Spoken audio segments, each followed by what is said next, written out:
Assalamualaikum warahmatullahi wabarakatuh. Perkenalkan, nama saya Widodo. Saya sebagai pengelola situs Megalitik Padang dan sekaligus sebagai dosen situs Megalitik Padang. Saya akan mencoba menceritakan sekilas tentang sejarah situs Megalitik Padang yang saya ambil dari laporan masyarakat dari dulu sampai sekarang yang masih booming di sekitar situs Megalitik Padang. Gunung Padang ini pertama dicatat tahun 1914 sama orang Belanda namanya J. Group, dan kemudian dilaporkan ke pemerintah terkait sama 3 orang petani namanya Pak Di, Pak Soma, dan Pak Abidin. Pak Abidin itu sebagai fasilitator. Untuk menuju ke puncak itu sendiri Megalitik Padang ada 2 akses tadi kan, jalan kalau dulu kan 1, sekarang menjadi 2. Seandainya kita memakai tangga utama itu panjangnya 175 meter dan kemiringan kurang lebih 45 derajat, dan jumlah anak tangganya 378 anak tangga, dan kalau misalkan memakai tangga yang sebelah kanan itu 300 meter, nah agak landai, agak melambung. Jumlah anak tangganya kurang lebih 754 anak tangga. Dan seandainya kita memakai tangga utama, di bawahnya kan ada sumber mata air, ya sumber mata air Kahuripan, Cai Kahuripan. Itu fungsinya dulu kita sebelum memasuki situs Megalitik Padang, kita diwajibkan untuk bersuci dulu,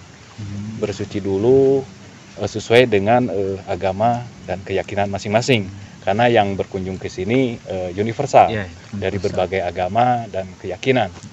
Jadi setelah kita bersuci dulu di situ, baru bisa naik ke atas, masuk ke situs ini. Dan itu pun kita tidak diperbolehkan memakai alas kaki. Jadi dilepas lah itu ya, dilepas. Dan hasil penelitian kemarin di tahun 2012, kandungan mineralnya itu sangat tinggi sekali, 7, sekian persen, jadi bisa diminum juga, dikonsumsi gitu. Nah, masuk ke teras 1, kalau seandainya kita memakai tangga utama, di situ ada 2 batu berdiri, namanya itu gerbang Pamukalawang.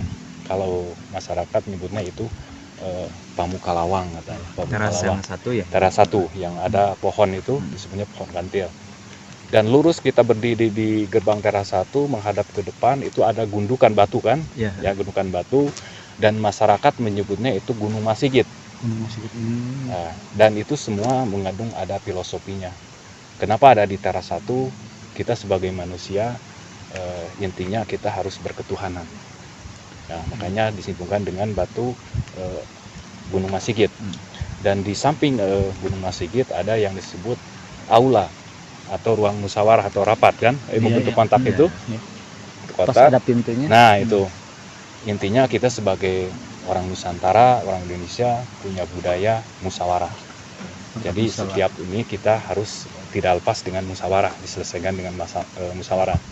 Dan di belakangnya ada disebut batu gamelan kan, yang ada tulisan nggak boleh melarang buku, kalau disentuh juga itu bunyi. Katanya itu filosofinya untuk penyambutan, kalau misalkan ada tamu seperti adik-adik datang, diiringi dengan batuan-batuan, gamelan-gamelan tersebut dari bahan batuan kan. Dan ada juga katanya diibaratkan kalau di masjid, di wihara kan ada penting, ada betuk, itu menandakan atau panggilan, itu menandakan waktunya untuk beribadah atau panggilan. Kalau di satu tempat itu ada kegiatan keagamaan, kurang lebih seperti itu. Silahkan orang bebas untuk menafsirkannya ke arah mana kan. Tapi itu Pak, yang gamelan itu masih ada bunyinya? Ada. Oh, ada.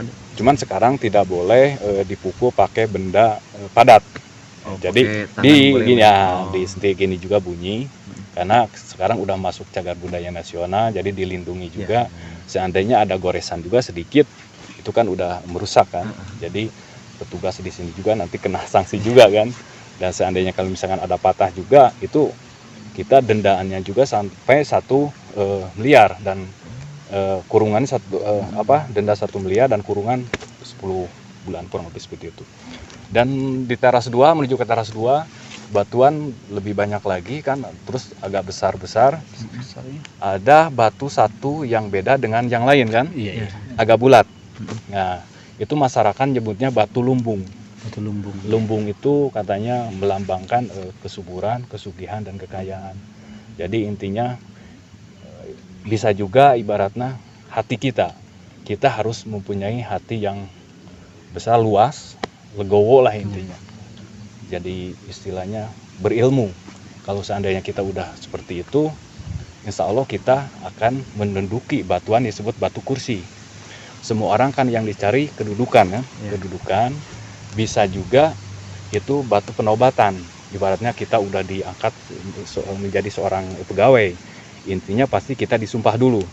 Disumpah dan kita harus mengikuti aturan-aturan sesuai yang sudah ada, yang sudah ditentukan kan.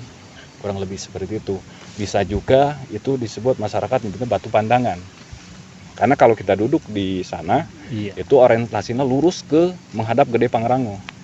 Kenapa nenek moyang kita terdahulu selalu membangun tempat peribadatan, selalu orientasinya ke gunung yang paling besar, paling tinggi.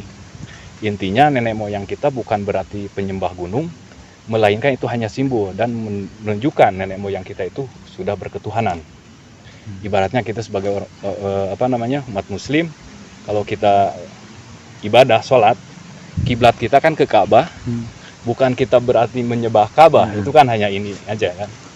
Lanjut di masih teras 2 ada disebut batu tapak kaki, kaki sebelah kanan kan. Kaki itu ya ada. Karena ibaratnya kita udah diberi kedudukan, kita harus menjalankan amanah tersebut dengan baik, melangkah dengan kaki yang baik, diawali dengan kaki sebelah kanan, ibaratnya gitu.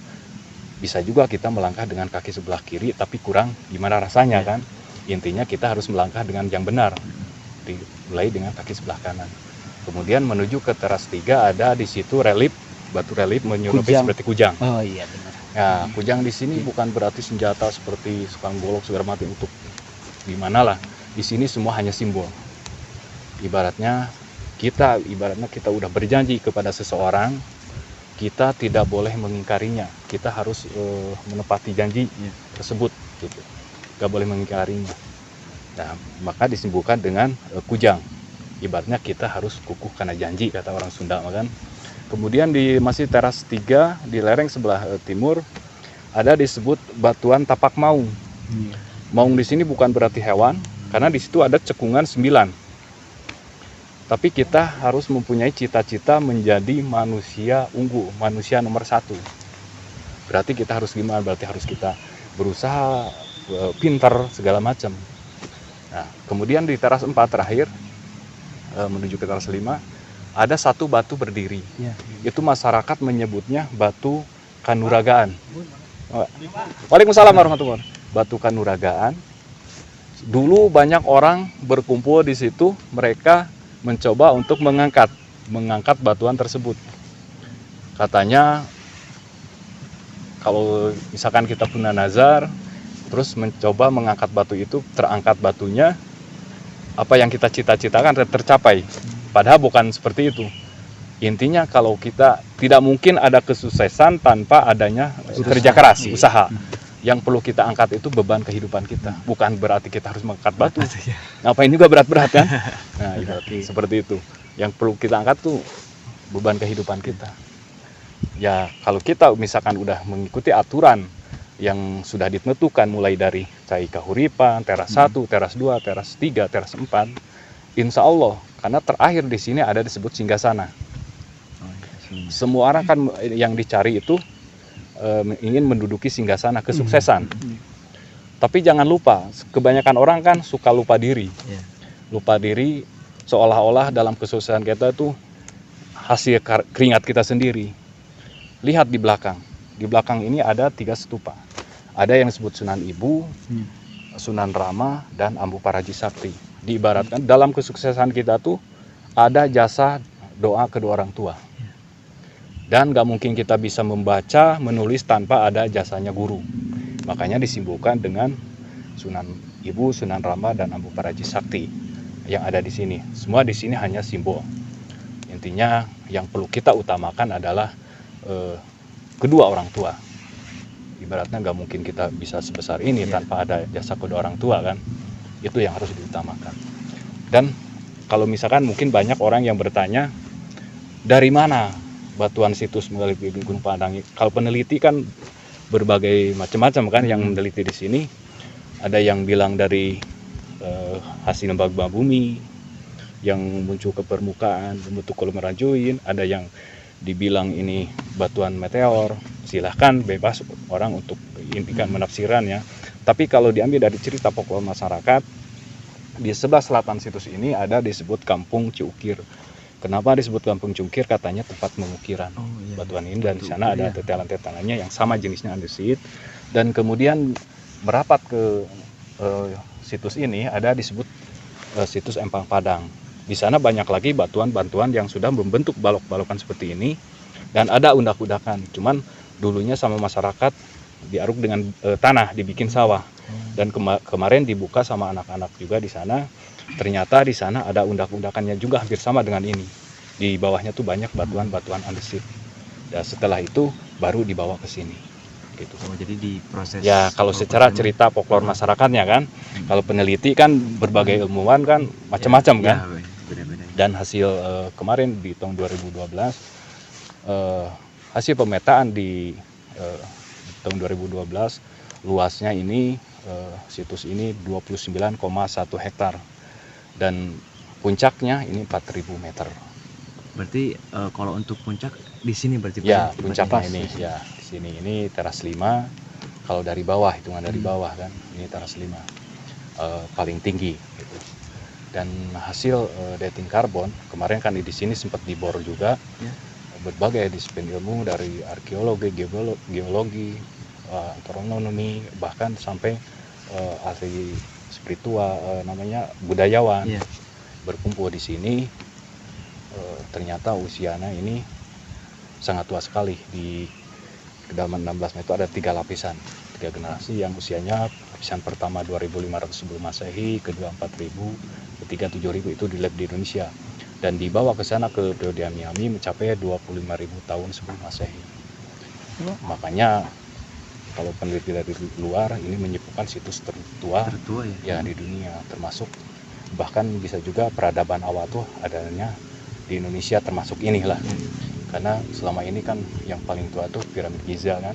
Ternyata hasil penelitian kemarin ini hasilnya sangat mencengangkan sekali, sangat tinggi sekali kan usianya, kurang lebih seperti itu.